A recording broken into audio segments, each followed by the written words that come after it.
It was dismissed as merely an internal Labour revolution of left-wing party activists. But it grew and it grew.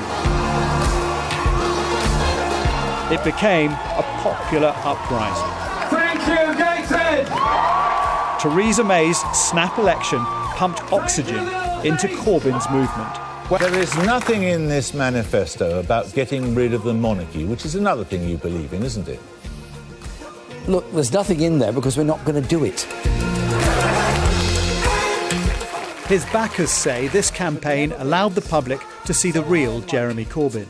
I think we've all known that he was a man of the people, but this campaign has demonstrated him as a leader. One of the definitions of being a leader is to inspire, and this guy has inspired millions of people, hundreds of thousands of young people. He's proved the country is increasingly willing to support left-wing proposals such as renationalisation, challenging the Blair formula that success means compromise. And you know what the turning point was? When we produced this. Those who a year ago were calling for him to resign now accept he's the leader.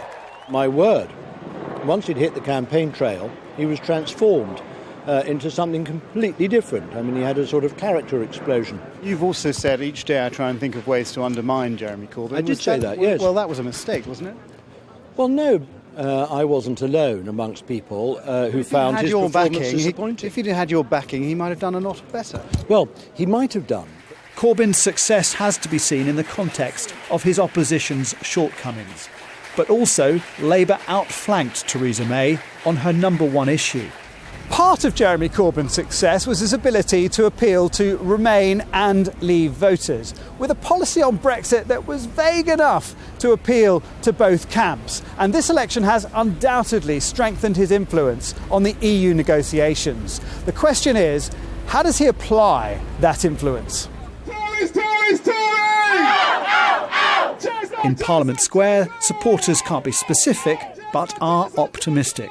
I do trust Jeremy Corbyn's Brexit because I feel like I know what his principles are. Victorious, but still in second place. Corbyn isn't in government, but he's knocking at the gate. Jason Farrell, Sky News.